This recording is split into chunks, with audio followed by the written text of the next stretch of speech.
तर त्याचं वैयक्तिक त्यांनी काय वरच्या लेवलला काय युत्या केलं ते त्याचं त्यांना माहिती.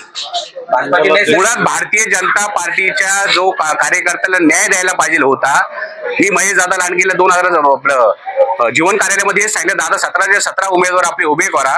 संजय शेतफोराट यांची जी काय सुनबाई आहे त्यांना नगराध्यक्षपदासाठी उमेदवारी द्या, कार्यकर्त्याला न्याय द्या, त्याला काय मतदान होईल तुम्ही वैयक्तिक चेक करा, असं दादांना माझं मागणी होती. दादांना सुद्धा वैयक्तिक असं वाटत होतं का आपला नगराध्यक्षपदासाठी आपला उमेदवार द्यावा. पण मला काय माहिती आता ह्या लोकांनी काय डिसाईड केलं हे यांना माहिती. महेश दादा लांडगे यांची वैयक्तिक अशी इच्छा होती का नगराध्यक्षपदासाठी बीजेपीकडनं उमेदवार देण्यात यावा. आहे की नाही भारतीय जनता पार्टीचे सभासद आहे की नाही हे भारतीय जनता पार्टीच्या बंतरच्या लोकांनी सर्वांनी चेक करावं.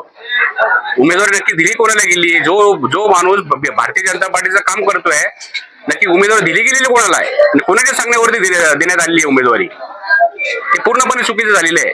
याच्यामध्ये बरोबर प्रमुख असतील किंवा बीजेपीचे जे काही वरिष्ठ लोक असतील त्यांनी चेक करावं नक्की ती उमेदवारी तुम्ही दिली गेली आणि कोणाच्या सांगण्यावरती दिली गेली. पक्ष तुम्हाला खड्ड्यात घालायचा आहे का पक्ष मोठा करायचा आहे.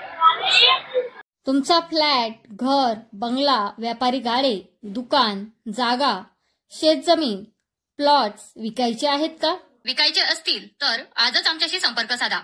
स्थावर मालमत्ता खरेदी विक्रीसाठी आंबेगाव तालुक्यातील विश्वसनीय नाव म्हणजे सीता प्रॉपर्टीज. आमची वैशिष्ट्ये: जलद व्यवहार, तुमच्या प्रॉपर्टीजची योग्य किंमत, मालक व ग्राहक यांच्यात समोरासमोर पारदर्शक व्यवहार. आमचा संपर्क 7972 82 24 33 व 80 10 25 09 54.